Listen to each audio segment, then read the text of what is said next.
From KUNC and the NPR network, this is In the NoCo. I'm Erin O'Toole. A position on the ski patrol at a Colorado resort is a dream job for many people, even in years with lackluster snowfall like this one. They get paid to spend their days on some of the best snow-covered terrain in the country. And they help thousands of skiers and snowboarders have a great time in the high country. But that work can also take a toll. Aside from the physical demands of skiing as a full-time job, there are downright traumatic moments, like when a patrol team responds to a skier who's badly injured or who's gone missing. Winter Park's ski patrol set out in recent years to make sure its patrol members are properly equipped to handle the toughest moments. Working with a nonprofit called Responders Alliance, they got their patrol team talking about stress and resilience. Zachary Akselrad is in his 16th season as a ski patrol employee, and he's assistant director of the Winter Park Ski Patrol.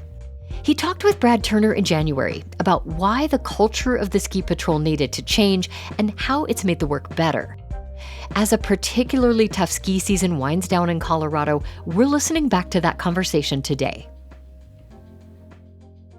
Zach, you have a 90-person ski patrol team at a resort that hosts more than 1 million visitors in a given year. A lot of ski patrol employees, especially younger members, must think they're signing up for a mostly fun job. Talk about what it's like for them to encounter some of these incidents for the first time. I certainly think there's some shock. Ski patrol is such a great job, and Mm. the people who join our team are love to ski powder. They have friends on the crew. There's a great sense of community, and they may not realize that. Unfortunately, we do see terrible trauma, fatalities that happened, bad collisions, just some of the worst things you can imagine when 1 million folks are on a mountain. Hmm. So shock at first, but it becomes a part of the job. I think people begin to accept and even have a great sense of pride in the problem solving and the meaningful work of patient care that we do. So you offer trainings about mental health and wellness, and you encourage your staff to pause and reflect on how they're doing each morning. One way you do this is by assigning colors to their feelings or their state of mind. For example, you have each member of the ski patrol think about whether they're feeling green, which means okay and enthusiastic about work, or maybe they're feeling red or orange, where they're feeling less okay. Why is the color system a helpful way to reflect at the start of a workday? So the Responder Alliance gave us this terrific tool, the individual stress continuum, where we measure our level of readiness and our feelings at the beginning of the day. Green, ready; yellow, reacting; orange, injured; and red, critical. Hmm.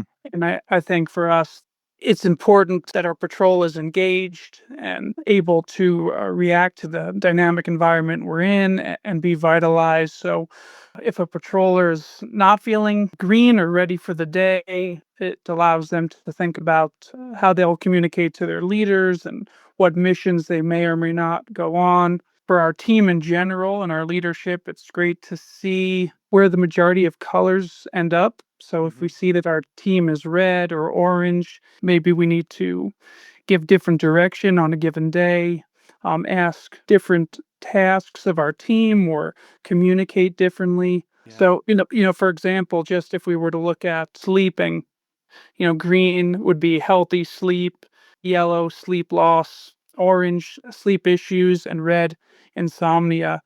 When you're doing that self-assessment and you have some of the signs or symptoms of orange or red especially, it's a signal for you to use a variety of tools that we have, such as seeking a counselor's help, or making green or healthier choices, joining one of our Pilates classes. Hmm. And so that self-awareness is really important. So if someone's in a red mood, you might point them to a counselor or something to relieve stress. And then you mentioned making green choices and recommending that to the staff. What does a green choice look like, and why does that help? Well, our job is very difficult, and we may encounter trauma on a given day, be asked to evac a lift, throw explosives, and very importantly, just be ready and skilled and engaged to support each other, most importantly, and support our guests. So if you are exhausted or suffering in any way and you don't perform your best in a very high pressure situation, there may be a sense of shame or guilt on the other side. Especially in a job as a first responder, it's important that you've given yourself and your team the best chance to succeed any day. And so, green choices for me would be like meditation or listening to calming music, spending time with friends and family, sleeping well, minimizing alcohol use. Hmm. And Zach, just for people who don't work as ski patrollers, evacing a lift is clearing guests off of a ski lift that's broken down. And you mentioned working with explosives. Why would you do that in a given day? Yeah, so evacing a lift would just be if a lift were to break down, that would Uh-huh. be our team doing a rope rescue to Uh-huh. get you safely off the lift. And explosive work would be if we just had to mitigate any sort of avalanche hazard that was going on in the Mhm. basket cirque of our mountain or in the chutes. We would need to be mitigating that hazard with explosives. Wow. Wow. So many different things the ski patrol does in a given day. How much do you think the public sees the benefit of this new push to promote better self-care among the ski patrol? Certainly, when we lift evac the gondola last year, which was extraordinarily successful, Hmm. I hope the public sees a very skilled patrol that has obviously put in a lot of work and training, and had great collaborative success to get everyone off the mountain safely. We also, I think, try to be very approachable and communicative and positive and optimistic with the public. And I Hmm. think, yeah, I think those two areas. I wonder if there's a moment you can think of recently when you said, this wouldn't have happened in the time before we did more to prioritize self-care and wellness among the team. I certainly see this year we're having a very difficult snow year. It is a job that, in many ways, is dictated by the weather. A lack of snow year is essentially like an existential threat to our livelihood Hmm.